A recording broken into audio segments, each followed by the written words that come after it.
할렐루야. 수요예배 오신 여러분 축복하고 환영합니다.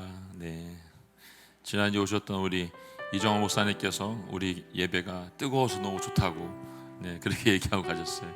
우리 함께 기도하는 게 정말 우리에게 소망이고 힘이 되는 것을 믿습니다.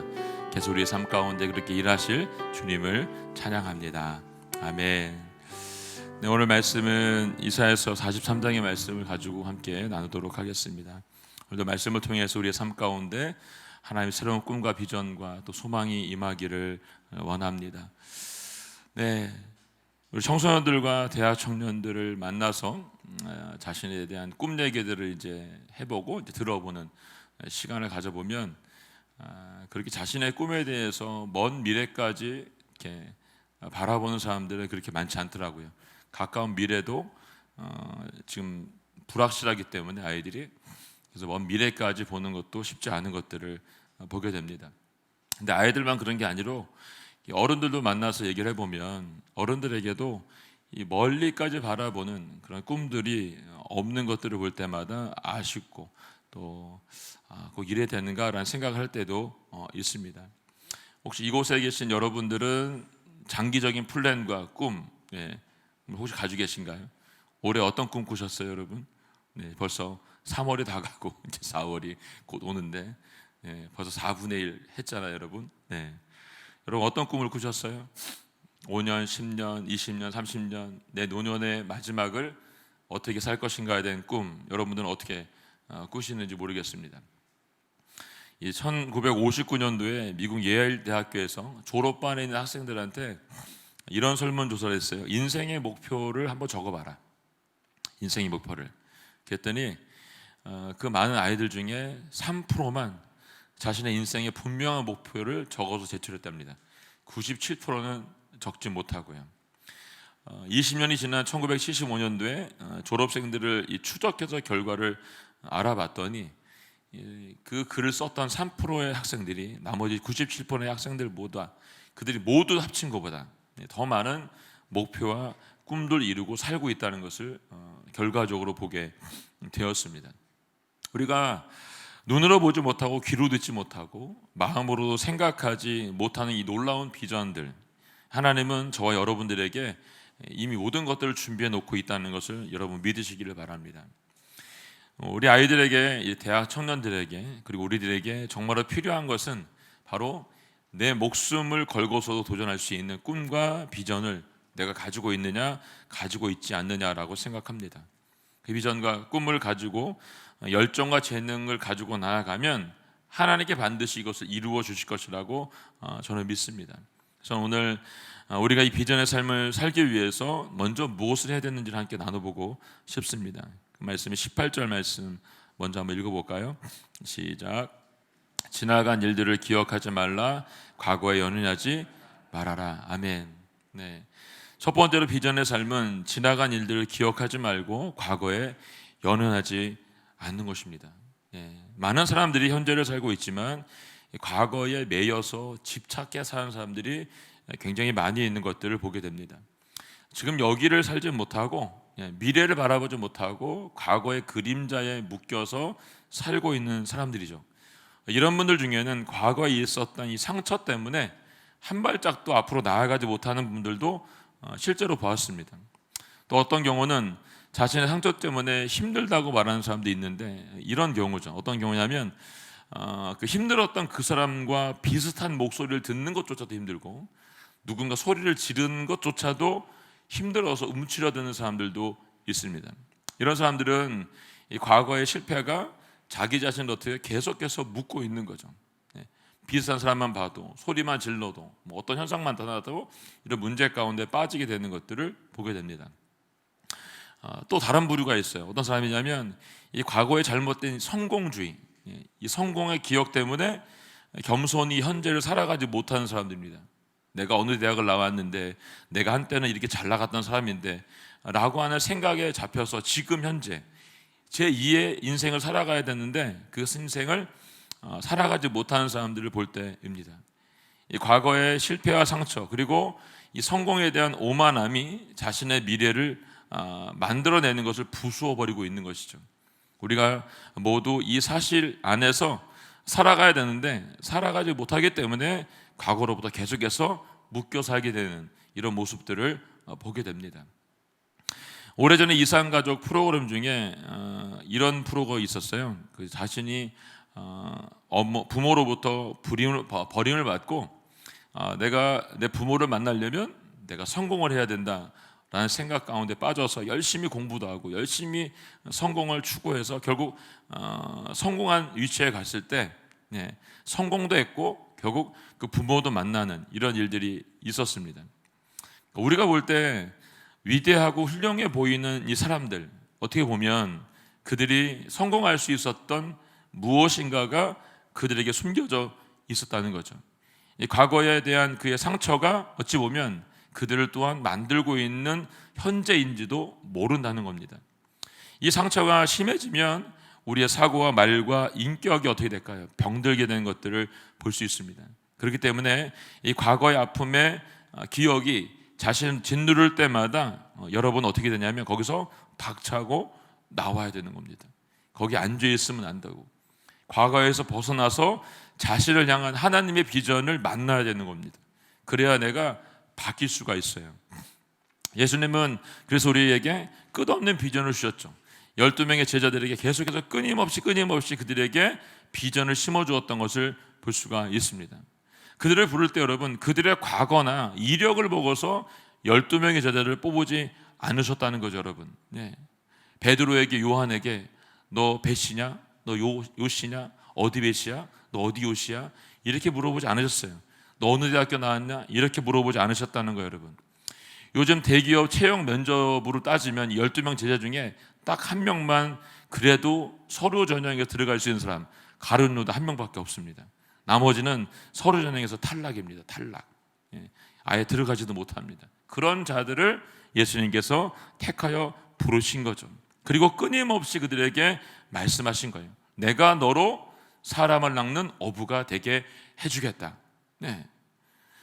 세상의 볼 때 너희들이 쓸모없는 사람 같지만 나는 너희를 택해서 세상에 사람을 낚는 어부로 만들어주겠다라고 하는 꿈을 계속해서 그들에게 주었다는 거죠. 말도 안 되는 이야기 같지만 주님은 그 먼 미래를 보시고 언젠가 그렇게 너희들이 만들어질 거라고 하는 흔들리지 않는 그 믿음으로 반석도 만들게 하시고 비전도 끊임없이 공유하게 하시고 계속 던져진 말씀을 통해서 살아갈 수 있게 해주었다는 거죠. 언제까지? 돌아가시기 바로 전날 밤에도 모아놓고 그 얘기를 계속해서 그들에게 해 주었다는 거죠. 이제 고인이 되신 이어령 선생님 글을 보면 우리 민족에게는 여러분 미래라고 하는 순수한 한글이 없답니다. 여러분 어제나 오늘은 있는데 내일이라고 하는 순수한 우리말이 없답니다. 내일이라고 쓰는 말은 한자랍니다. 한자. 그만큼 우리 민족은 과거 지향적으로 살아왔다는 거죠. 과거를 바라보면서. 근데 이 땅에 복음의 씨앗이 선교사님들로 심겨짐으로부터 그때부터 미래를 볼 수 있는 꿈을 갖기 시작했다는 겁니다. 그때부터 하나님께서 지금까지 우리 모두를 보호해주고 계신 거죠.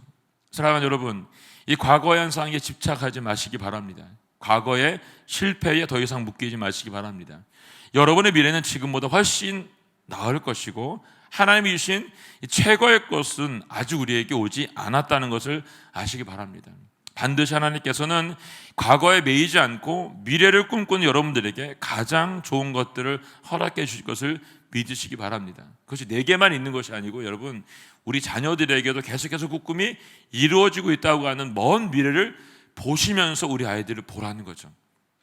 지금 당장 못한다고 아유 넌 이거밖에 안 되냐 이렇게 말씀하지 마시고 하나님이 그 아이에게 준 꿈 먼 미래를 보시면서 함께 꿈을 꾸면서 그 아이에게 기도해 준 일이 우리 가운데 있어야 된다는 거죠. 우리가 지금 다윗을 묵상하고 있잖아요. 사울도 묵상하고 있고 여러분 다윗이 사울 피해 도망 다니는 그 시간 동안 얼마나 비참했어요. 여러분 어려웠어요. 근데 하나님은 다윗을 향한 계획 먼 미래를 바라보시니까 그를 그렇게 고난 가운데서도 이스라엘 다스릴 수 있는 최고의 왕으로 삼으셨던 걸 볼 수 있는 거죠. 이거를 기억해야 되는 거죠. 하나님께 저와 여러분에게도 이미 최고의 것을 준비해 놓으셨다는 거죠. 이 꿈이 우리가 꿈으로 인해서 반드시 이루어지게 된다는 것입니다. 못 꾸는 건 여러분, 우리가 그 꿈을 꾸지 않고 있기 때문에 이루어질 수가 없는 겁니다. 아까 3% 안에 들지 못하는 거예요, 여러분. 97%는 그냥 하루하루를 그냥 살아가고 있는 겁니다. 그러면 하나님이 주신 그 꿈, 먼 미래 3%가 이루는 그것을 우리가 이룰 수 없다는 것을 우리에게 알려주고 있는 것이죠. 두 번째, 비전의 삶을 위해서 우리가 해야 되는 건 뭐냐면 말을 바꾸는 겁니다. 말을 바꾸는 거. 하나님께 세상을 만드실 때 뭘로 만드셨죠? 말씀, 이 말로 만드셨죠.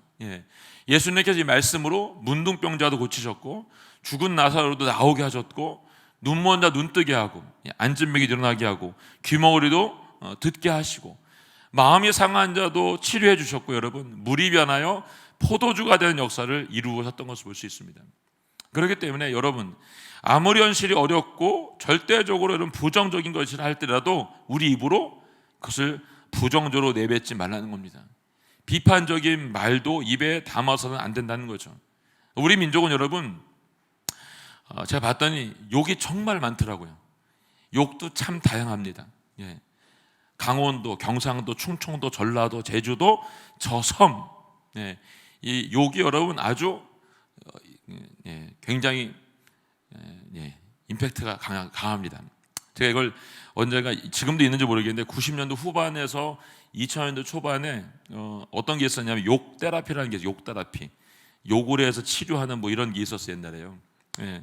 제가 이제 궁금해서 한번 가봤었는데 정말 저는 한 번도 들어보지 못한 욕을 거기 다 들어봤어요. 그래서 우리나라에 정말 이런 욕도 있구나. 그래서 깜짝 놀란 적이 있습니다, 여러분. 그거 욕을 들으면 제가 볼 때 멘탈이 센 사람이 아니면 죽을 것 같더라고, 보니까요. 그 욕 먹으면. 근데 그 욕을 먹고들 사셨더라고, 지금. 평생을. 요만 어렸을 때부터, 저 섬지방에 있는 분들 요 어렸을 때부터 막 그 욕을 다 듣고 사셨더라고요. 근데 살고 계시죠, 그냥. 저 같아도 못 살 것 같은데. 그래서 이런 것도 있구나, 그때 알았어요. 그래서 제가 생각이 뭐냐면 우리나라가 잘 되려면 가장 먼저 욕하는 문화부터 버려야 되겠구나, 이런 생각을 한번 해봤습니다. 여러분, 우리가 이제 세계적으로 경제뿐만 아니라 문화적인 것도 이제 세상에 영향을 주는 나라가 됐잖아요, 여러분. 특별히 영화도 유명세를 타서 이제 역으로 우리가 받지 않고 해외로 이제 수출을 하는 영화도 보내게 됩니다. 재밌는 게 있어요, 여러분. 이런 얘기가 있더라고요. 이게 해외로 수출해야 되니까 한국말을 영어로 더빙해서 보내야 되잖아요, 여러분. 근데 우리나라의 욕이 너무 다양하니까 번역이 안 되는 거예요. 맛이 안 나는 거죠. 그 욕이 나와야 맛이 나는데 영어로 똑같은 욕으로 계속하고 있으니까 지금 한 욕이 또 나오고 또 나오고 계속 영어는 똑같은 거예요. 우리는 이렇게 막 바뀌는데 그게 아니고 영어는 계속 똑같은 이런 버전으로 나가고 있는 거죠. 번역상에 되게 어려움이 있다라는 얘기를 들은 적이 있어요. 너무나 욕이 많고 부정적인 말이 굉장히 많고 비난적인 말이 많다는 걸 그때 알았어요. 그래서 우리는 툭하면 아이고 내 팔자야, 아이고 나 죽겠네, 왜 하는 일마다 안 되는 거야, 왜 꼭 나한테만 이런 일이 일어나는 거야, 이제 뭐 이거 말고도 많죠, 여러분. 오늘도 하고 오셨죠, 여러분들? 오늘도. 이런 일들을 우리가 매일매일 이렇게 하고 있다는 거예요. 이런 부정적인 모든 언어들을 오늘 저는 예수님의 이름으로 다 씻음받기를 축원합니다. 여러분의 언어를 정결하게 하시길 원하고, 여러분이 입에서 나오는 모든 말들이 생명을 낳고 생명을 살릴 수 있는 언어가 될 수 있기를 축복합니다. 그럴 때 진정한 비전이 선포될 줄로 믿습니다. 그래야 우리 아이들도 꿈을 꾸고 새롭게 살 수 있는 거예요. 엄마가 맨날, 아빠가 맨날 욕하고 비판하고 비난하고 부정적인 말하면 애들은 어떻게 될까요? 애들도 똑같이 말합니다, 여러분. 애들 보고 뭐랄 게 하나도 없어요. 내가 저렇게 하고 있구나, 그렇게 생각하시면 되시는 거예요, 애들 키우시면서. 세 번째로 비전의 삶을 살기 위해서 여러분, 우리 뭘 해야 되냐면 생각을 바꿔야 돼요. 생각을. 여러분, 아무리 똑똑해도 이 생각이 삐뚤어져 있으면 인생도 삐뚤어지게 가더라고, 보니까요. 어떤 사람이 실수로, 여러분, 열차에서 청소를 하다가 이 냉동칸을 청소를 하다가 문이 닫혀버린 거예요. 냉동칸 문이. 그럼 밖에서 안 열어주면 못 열거든요. 여러분, 냉장고도 사람이 들어가면 안에서 못 엽니다, 냉장고. 절대 들어가지 마세요, 냉장고 안에. 덥다고. 큰일 납니다. 모두가 태어난 상태였기 때문에 아무도 자기를 도와줄 수 없다는 걸 이제 직감한 거죠. 그러면서 불안해진 거예요. 공포에 떨기 시작하는 거죠. 덜덜덜 떨다가 내 체온이 점점 떨어지고 있구나. 내 혈관이 막혀서 이제 나는 서서히 몸이 고다져서 죽겠구나 라고 스스로 생각을 한 거죠, 여러분. 다음 날 문을 열었더니 어떻게 됐을까요? 얼어서 죽어 있는 거예요. 얼어서. 근데 이해한 건 뭐냐면 문제는 그 냉동칸이 고장난 칸이라 냉동이 안 되는 거예요. 근데 그 안에서 얼어 죽은 거예요. 이 밖에 온도하고 안에 온도하고 많은 차이가 없었음에 불구하고 냉동칸이 추워서 나는 죽을 것이라는 생각 가운데 있었기 때문에 그 생각이 그 사람을 죽인 거예요. 그 생각, 그 심리적인 그 생각이 그 사람을 얼어 죽게 만든 거죠.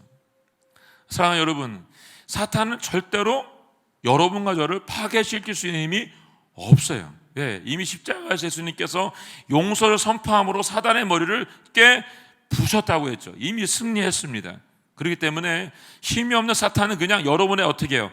생각을 계속 죽이고 있는 거예요. 이간질하고 있는 거죠.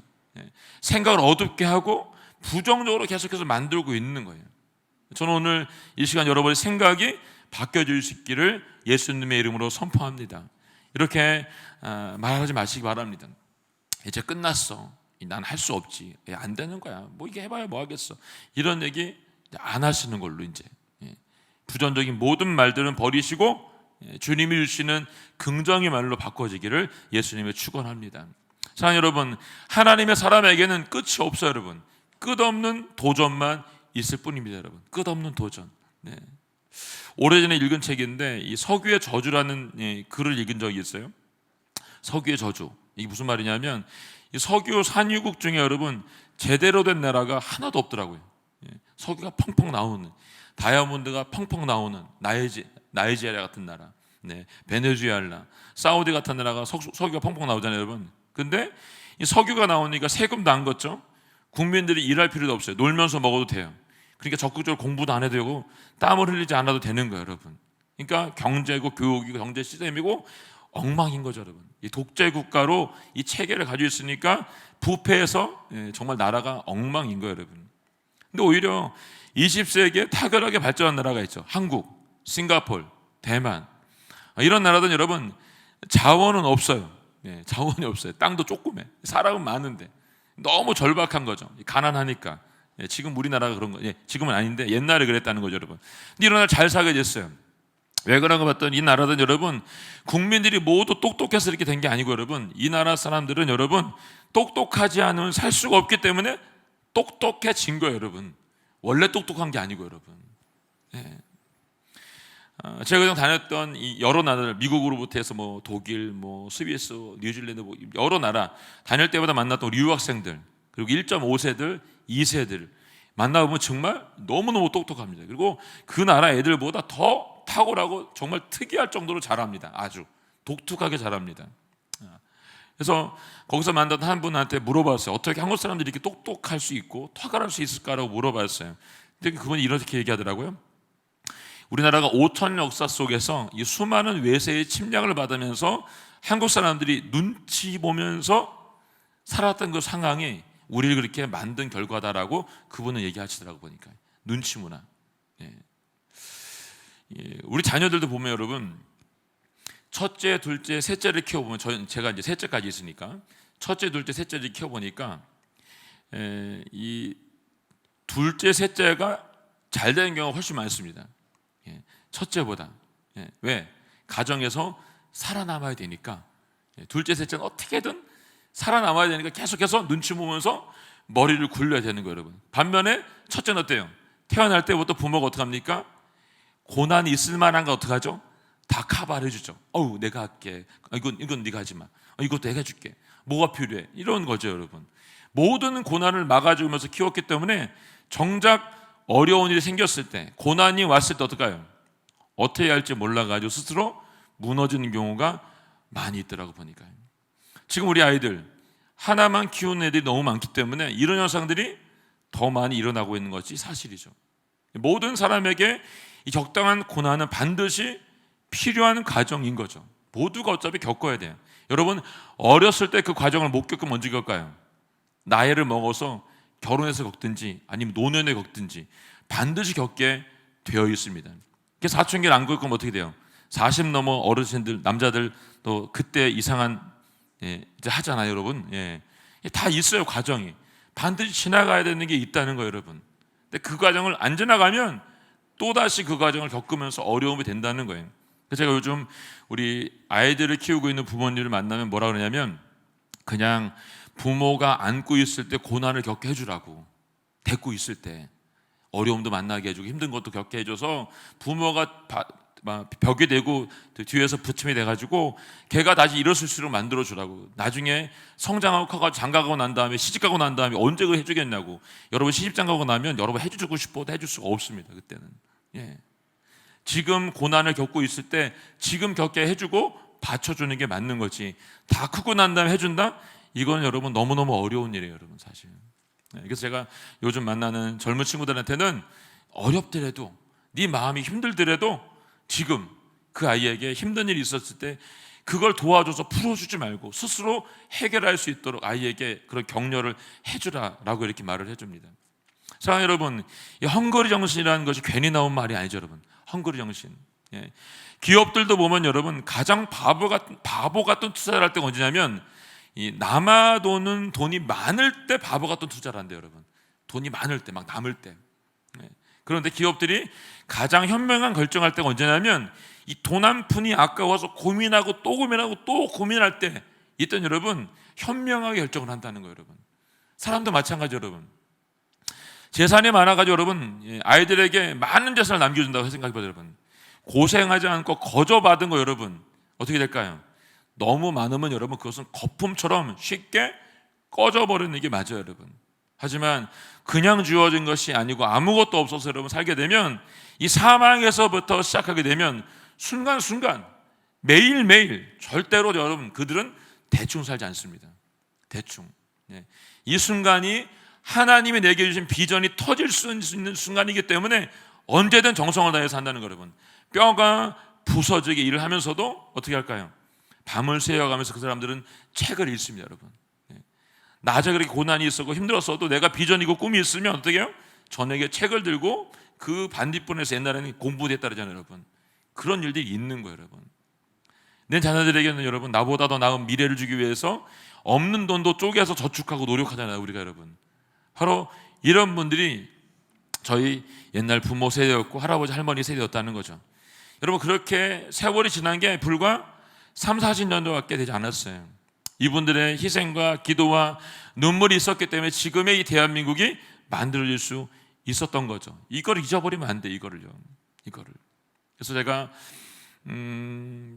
여러분들과 꼭 하고 싶은 게 있고 우리 시니어분들과 꼭 해보고 싶은 게 있어요. 그게 뭐냐면 우리가 받은 이 은혜를 나누는 거예요.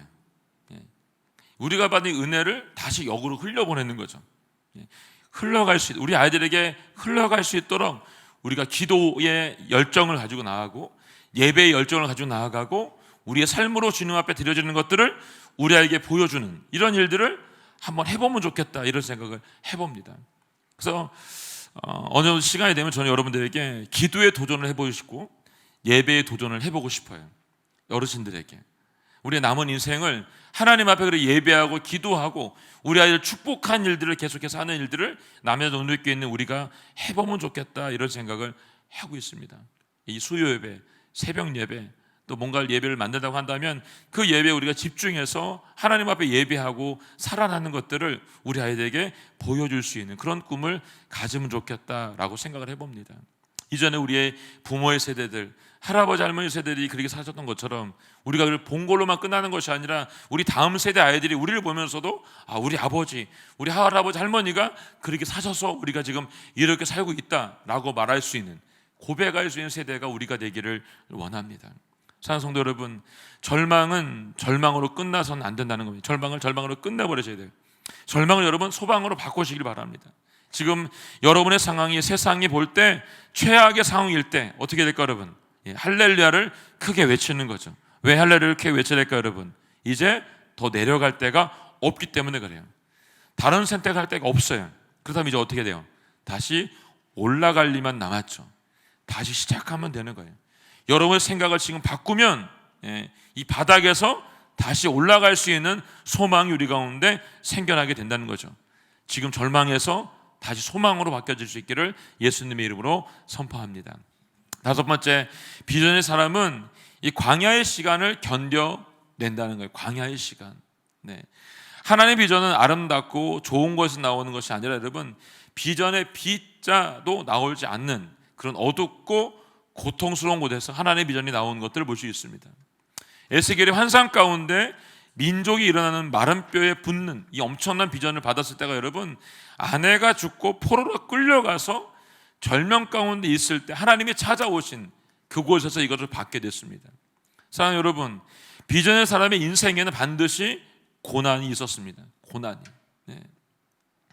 우리가 영화를 보면 불을 다 꺼야지 집중할 수 있잖아요, 여러분. 마찬가지로 하나님께서 하나님의 사람에게 비전을 주기 위해서 어떻게 하냐면 우리의 인생의 불을 끌 때가 있다는 거예요.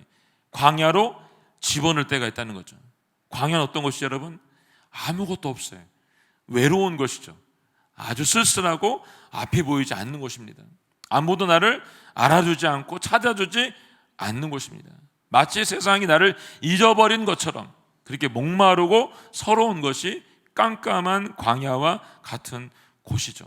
그런데 하나님의 사람들, 성경에 나와 있는 하나님의 사람들을 보게 되니까 다 이런 광야, 우울증이 걸릴 것 같은 그 광야에서 그들이 하나같이 만들어졌다는 사실입니다.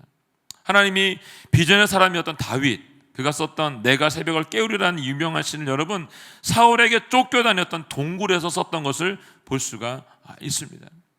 저는 제가 20대 때 초반에 정말 고통 가운데서 하나님을 정말 원망하고 살았던 시기가 제게 있었는데, 그때 하나님께서 이 바닥을 치고 다시 올라갈 수 있는 친구됨에 대한 말씀을 저에게 그때 주셨어요.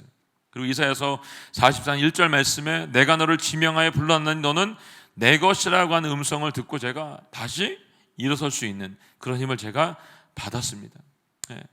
그때 생각해 보니까 내가 아무것도 할 수 없고 내가 뭔가를 이룰 수 없는 그런 상황 가운데 있을 때, 매일매일 눈물로 살아가고 있을 때, 그게 강하다고 생각했던 그 시간에 하나님이 저를 기억했던 것을 그때 알게 되었습니다. 여러분, 그 바닥을 치고 있을 때 난 아무것도 아니고 나는 아무것도 할 수 없다라고 생각하는 그때에 주님이 여러분들을 꼭 보고 있다는 것을 기억할 수 있기를 원합니다.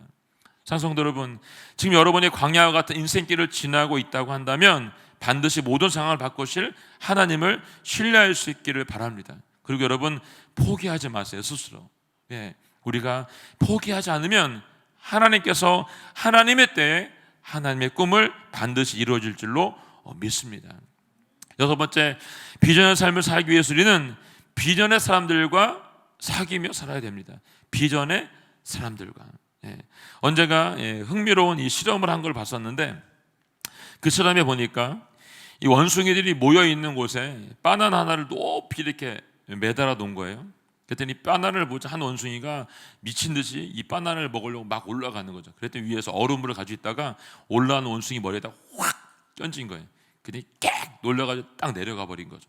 조금 있다가 다른 원숭이 한 마리가 그 바나나를 보고 또 막 올라가는 거죠. 올라갈 때 또 얼음물로 확 껴지니까 깨 하고 또 내려갔어요. 이제 반복을 계속 한 거예요. 이제 습득이 되니까 이 원숭이들이 이 바나나를 쳐다도 안 보는 거예요. 그때부터는 아예 저거는 올라가 봐야 못 먹는 거야. 인식이 다 된 거예요. 이때부터 실험이 시작됩니다. 거기서 그 경험을 한 원숭이 한 마리를 빼고 경험하지 않은 건강한 원숭이 한 마리를 집어넣었어요. 그래서 어떻게 됐을까요? 이 원숭이 경험을 안 했으니까 저기 보니까 바나나가 하나 있거든요. 그거 미친 듯이 올라가는데 이상한 일이 벌어졌어요. 옆에 있던 원숭이들이 다 올라가서 걔를 말리는 거죠. 내리고 와서 너 미쳤어 지금? 저거 만지면 안 되는 거야를 계속 걔한테 막 눈치싸면서 막 얘기하는 거죠. 이 원숭이가 저걸 먹으면 안 되는 거구나 이제 인식이 된 거예요. 그런데 또 시간이 지나간 다음에 또 한 마리를 이 경험한 것과 경험하지 않은 것도 바꾼 거예요. 또 넣어놨어요. 오른쪽에 오자마자 그걸 딱 보는 순간 어땠어요? 또 보는 원숭이가 또 막 올라가는 거죠. 그랬더니 나머지 원숭이가 또 막 달기 들어서 너 미쳤어 지금? 막 또 뭐라고 하는 거죠. 걔도 포기하고 안 올라가는 거예요. 그렇게 해서 반복을 해서 결국 경험한 원숭이를 다 빼고 경험하지 않는 원숭이로 다 바꾼 거예요. 어떤 일을 벌였을까 여러분? 아무도 그 바나나를 쳐다보지 않는 거예요. 아무도. 그 이후에 또다시 원숭이를 바꿔봤어요. 아무도 그 원숭이들이 그 바나나를 먹으려 하지 않는 거예요, 여러분. 이상한 현상이 나타난 거죠, 여러분.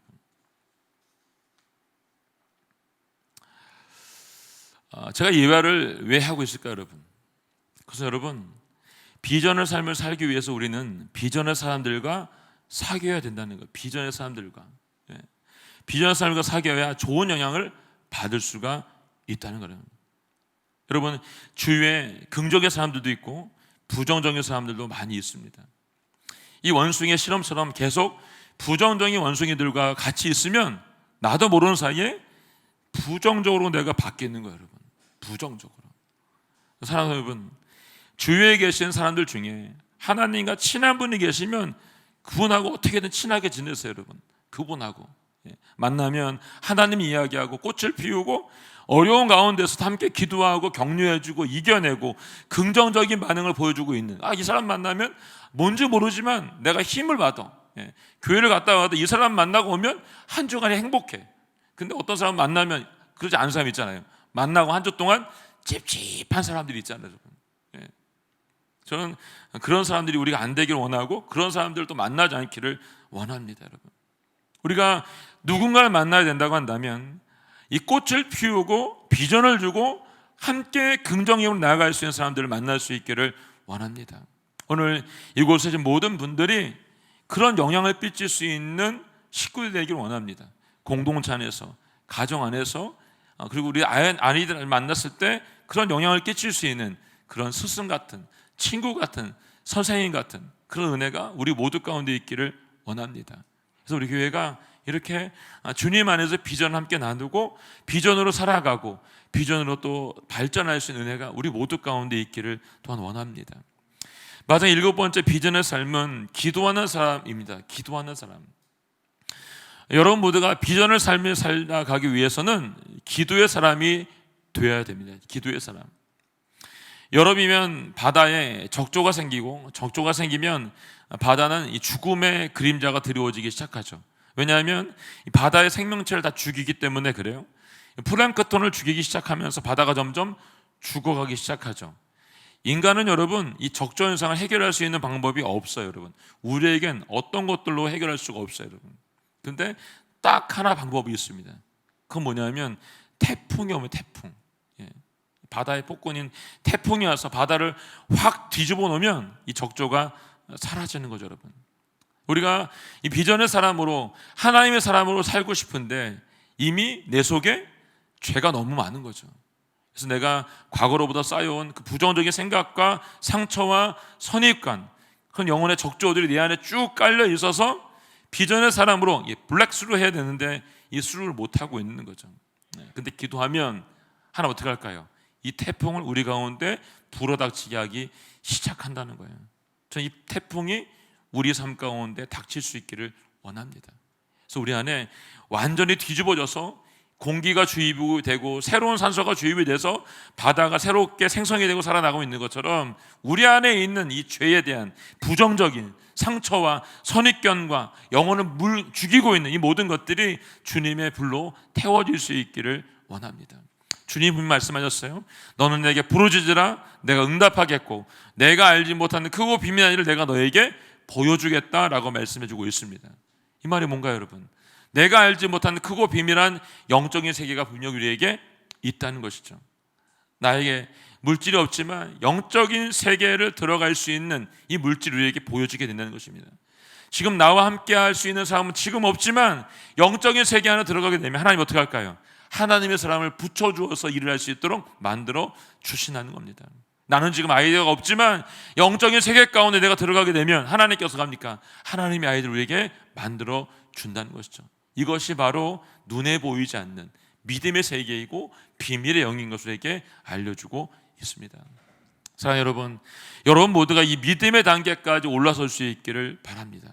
이 단계까지 올라서게 되면 기대하지 않고는 절대로 볼 수 없는 이 크고 비밀한 비전의 세계가 우리 가운데 보여질 줄로 믿습니다.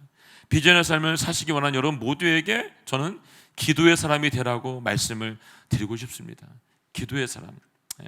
마지막으로 한 이야기를 나누고 말씀을 마치고 싶습니다.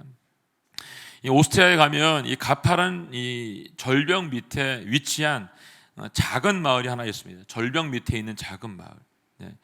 여름에는 산사태, 겨울에는 눈사태가 나는데 그 마을 언덕 위에 있는 그 지역 위에 이 나무들이 자라고 있는데 그 나무들이 이 마을을 물로부터 눈으로부터 막아주고 있습니다. 그래서 이 사람들이 언제부턴가 이 나무를 보호하고 가꾸기 시작했어요. 그리고 별다른 이유 없이 나무를 베는 사람에게는 엄벌을 처하는 법을 만들었습니다. 근데 이 세계대전이 일어나고 난 다음에 러시아 군대가 이 마을을 점령하게 됐을 때 러시아 군대가 이제 독일에 건너가기 위해서 이제 가교 역할을 할 수 있는 다리를 만들고 또 땔감을 떼기 위해서 겨울이니까 그 마을 주변에 있는 숲을 이제 자르기로 결정을 한 거예요. 이 소식을 들었던 마을 사람들이 러시아 군인을 찾아가서 제발 나무를 베지 말아달라고 부탁합니다. 만약 너희에게 나무가 필요해서 그것이 써야 된다고 한다면 우리 집을 부셔서 우리 집에 있는 나무를 쓰라고 간청을 했다고 얘기합니다. 왜냐하면 지금 집은 당장 없어져도 나중에 천천히 다시 지을 수 있지만 산사태와 눈사태를 막아주었던 나무가 없어지면 당장 자신의 생명을 잃게 되기 때문에 그렇습니다. 이 이야기를 들은 러시아 군대가 이 벌목한 일을 하지 않았다라는 얘기입니다. 이 초대 크리스찬들, 그들은 믿음을 더욱 중요하게 생각을 했습니다. 이 땅에 왔던 선교사님들, 이 믿음을 그만큼 중요하게 생각을 했다는 것이죠.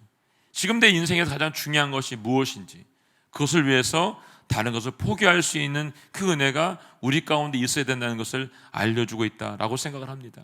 저는 지난 파워웨이브 중고등부 아이들과 말씀을 나누면서 제가 언젠가 여러분들과 나누고 싶은데 가짜 믿음과 진짜 믿음에 대해 잠깐 나눴습니다. 여러분, 가짜 믿음은 자기중심적인 믿음이기 때문에 여러분 결코 남의 것을 수용할 수가 없는 믿음이죠.